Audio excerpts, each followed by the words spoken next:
आज हम हल करेंगे प्रश्नावली 3.1 का प्रश्न क्रमांक 1। प्रश्न है, आफताब अपनी पुत्री से कहता है 7 वर्ष पूर्व मैं तुमसे 7 गुनी आयु का था, अब से 3 वर्ष बाद मैं तुमसे केवल 3 गुनी आयु का रह जाऊंगा। इस स्थिति को बीजगणितीय एवं ग्राफीय रूप में व्यक्त कीजिए। जो स्थिति हमें दी गई है इसको हमें बीजगणित के रूप में लिखना है, इसके साथ साथ हमें इसको ग्राफ में भी प्रदर्शित करना है और इसके साथ ही हमें आफताब और उसकी पुत्री की आयु भी यहाँ पर हम ज्ञात करेंगे। सबसे पहले हम आफताब की और उसकी पुत्री की वर्तमान आयु लिखेंगे। तो वर्तमान आयु ये हो जाएगी आफताब, या इसको हम कह सकते हैं पिता और पुत्री की आयु। तो आफताब की आयु हो जाएगी, आफताब की आयु यहाँ पर हम x मानेंगे।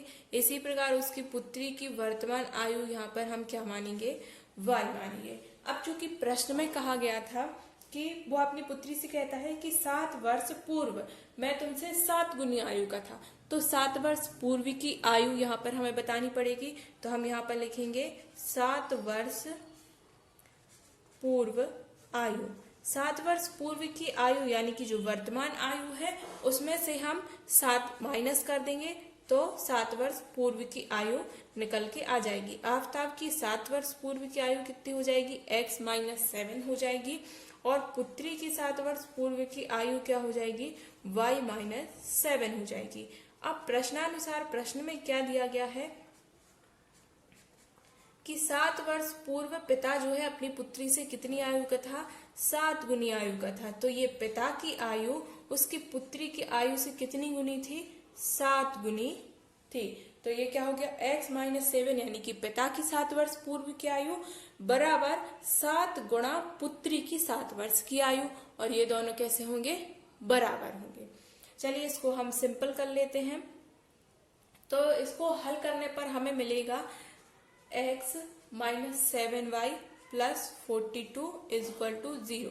सीधा सीधा है 7y और ऋण का 49, ऋण 49 जब इस तरफ आएगा और 7 उसमें से माइनस कर दिया जाएगा तो धन का 42 हमें मिलेगा। ये सिंप्लीफिकेशन आपको आ जाएगा, ठीक है। ये हो गया हमारा समीकरण नंबर 1। अब आगे क्या दिया गया था, प्रश्न में दिया गया था अब से 3 वर्ष बाद, यानी कि वर्तमान आयु से 3 वर्ष बाद की आयु अब कही है। तो हम यहाँ पर लिखेंगे 3 वर्ष बाद की आयु, 3 वर्ष बाद आयु। 3 वर्ष बाद आफताब की आयु कितनी हो जाएगी, आफताब की आयु हो जाएगी x + 3 हो जाएगी। इसी प्रकार पुत्री की 3 वर्ष बाद की आयु क्या हो जाएगी, y + 3 हो जाएगी। यानी कि वर्तमान आयु में जब 3 वर्ष बाद की निकालेंगे तो 3 प्लस कर देंगे, स्वाभाविक सी बात है।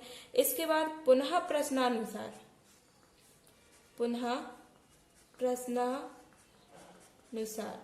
फिर से प्रश्न में क्या दिया गया था, आफताब क्या कह रहा है कि तुमसे अब से 3 वर्ष बाद तुम केवल 3 गुनी आयु का रह जाऊंगा।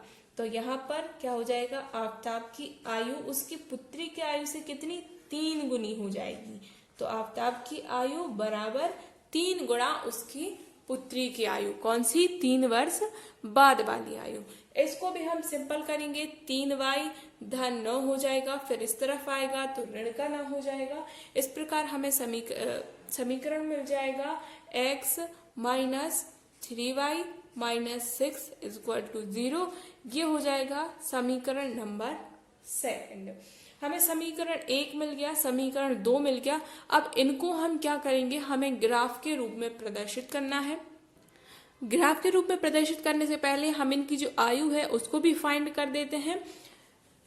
तो हम क्या करेंगे, आयु निकालने के लिए समीकरण 1 में से समीकरण 2 को हम माइनस कर देंगे। समीकरण 1 माइनस समीकरण 2 यहाँ पे घटा देंगे तो क्या हो जाएगा, x - 7y + 42 = 0 है।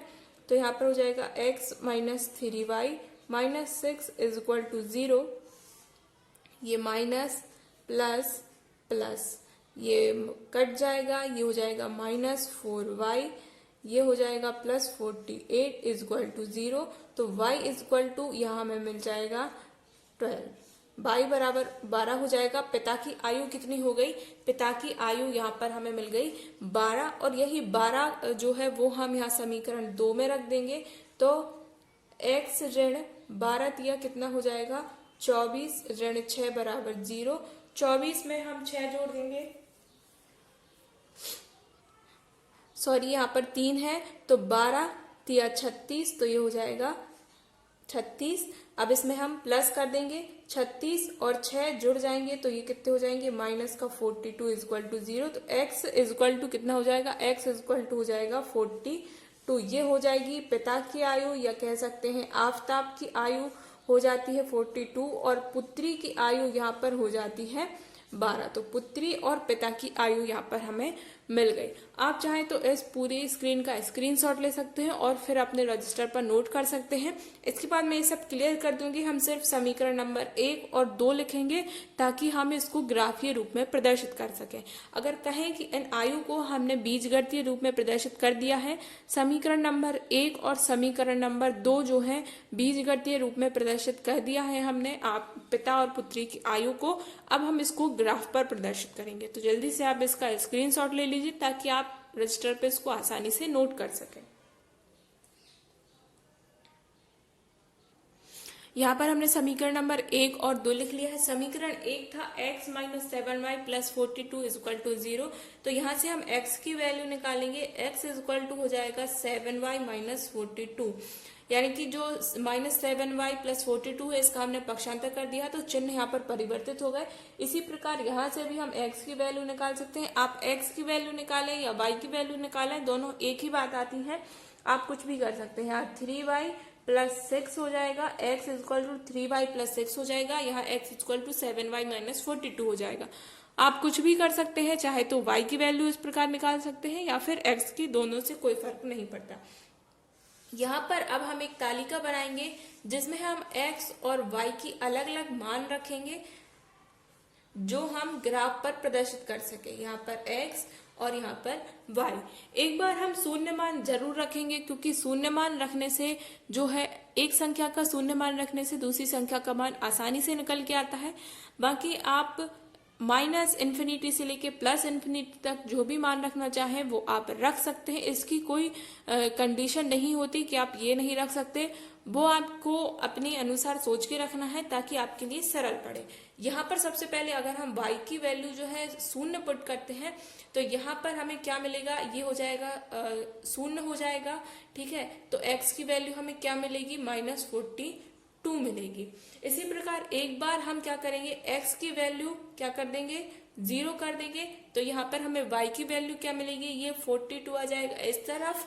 तो y इक्वल टू 742, तो यहाँ पर 6 हमें वैल्यू मिल जाएगी। आई होप आपके लिए समझ में आ गया होगा। जिनको समझ में नहीं आया मैं एक बार फिर से बता देती हूँ। यहाँ पर हमने सबसे पहले y की वैल्यू 0 रखी। जब यहाँ y की वैल्यू अब 0 करेंगे तो ये पूरा पद जो है ये शून्य हो जाएगा। तो x बराबर क्या मिला, माइनस 42, वो मैंने यहाँ पर कर दिया। फिर हमने एक बार x की वैल्यू 0 रखी, यानी कि यहाँ पर हमने 0 कर दिया, तो ये क्या हो गया, 0 is equal to 7y minus 42। तो 42 को हमने पक्षांतर इस तरफ किया तो ये हमें मिला क्या, 7y minus is equal to 42 मिला। तो इस प्रकार y की वैल्यू क्या मिल गई, 6 मिल गई। इस प्रकार से हमने इसको हल किया तो हमें क्या मिल गया, x और y की दो दो वैल्यू मिल गई। अब इसको हम ग्राफ पर बनाएंगे। इस प्रकार हमने ग्राफ बना लिया है। इसको आप ग्राफ कॉपी पर भी बना सकते हैं, सिंपल पेज पर भी बना सकते हैं। क्योंकि यहाँ पर हमारे पास देखिए माइनस 42 वैल्यू है, इसलिए हमने ये जो डिफरेंस है ये 10-10 का रखा, 10-10 के अंतर से बनाया है, 10, 20, 30, 40 इस प्रकार लिया है। क्योंकि अगर आप 1, 2, 3, 4 इस प्रकार अंतर से बनाएंगे तो बहुत ज्यादा लंबा ग्राफ बन जाएगा, इसलिए यहाँ पर हमने 10-10 के अंतर से बनाया है। ऊपर plus y minus y plus x minus x इस प्रकार हमने लिया है। अब हम वैल्यू लेते हैं। जब x बराबर कितना होगा, माइनस 42, x माइनस 42 कहाँ पर आएगा, ये यहाँ पर आएगा, और y is equal to 0, y is equal 0 यानी कि ये कहाँ बनेगा, इसका पॉइंट यहीं पे रहेगा। इसके बाद x जब 0 है तब y कितना होगा, 6 यानी कि 10 से थोड़ा सा इस तरह। तो इस प्रकार ये दो बिंदु हमें मिल जाते हैं। इन दोनों को हम क्या करेंगे, मिला देंगे तो इस प्रकार से ये ग्राफ हमें मिल जाता है। ये ग्राफ क्या हो जाएगा, x equal to 7y minus 42 का ग्राफ हमें ये मिल जाता है। इस लाइन को आप स्केल की सहायता से जो है सीधा बनाएंगे तो इस प्रकार से ये ग्राफ हमें मिल जाता है। जिस प्रकार ये किया है इसी प्रकार हम इसको भी करेंगे। यहाँ पर भी हम एक तालिका बना लेंगे और x और y के जो है मान रखेंगे। हमने यहाँ पर दो मान रखे हैं, 2, 3, 4, आप जितने चाहे मान यहाँ पर रख सकते हैं।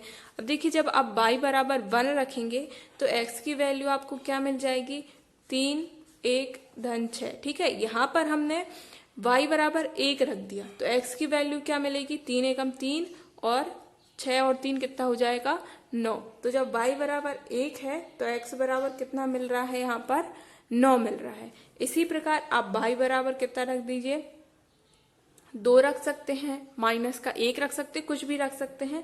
तो यहाँ पर x बराबर क्या मिल जाएगा, 3 गुणा 2 धन 6, तो 3 दूनी 6 और 6 कितना हो जाएगा, 12। तो इस प्रकार हमें यहाँ पर जब y की वैल्यू 2 होगी तो x की वैल्यू कितनी हो जाएगी, 12 हो जाएगी। अब हम इसका ग्राफ बनाते हैं।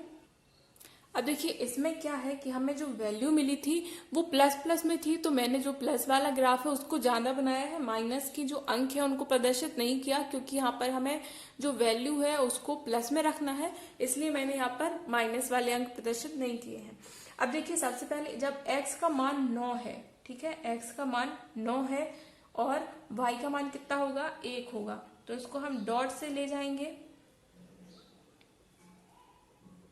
y का मान 1 और x का मान 9, यानी कि ये कहाँ मिलेगा, ये हमें एक बिंदु यहाँ पर मिल गया। इसी प्रकार जब y की वैल्यू कितनी हो जाएगी, 2 हो जाएगी,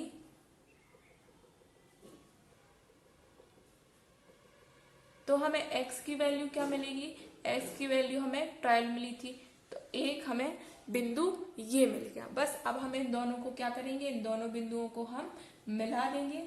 तो ये ग्राफ हमें किस समीकरण का मिल गया, ये हमें मिल गया x equal to 3y plus 6। इस समीकरण का हमें ग्राफ इस प्रकार से मिल गया। अगर आप यहाँ पर x और y की और ज्यादा वैल्यूज रखते हैं तो यहाँ पर ये ग्राफ और ज्यादा लंबा हो जाता है।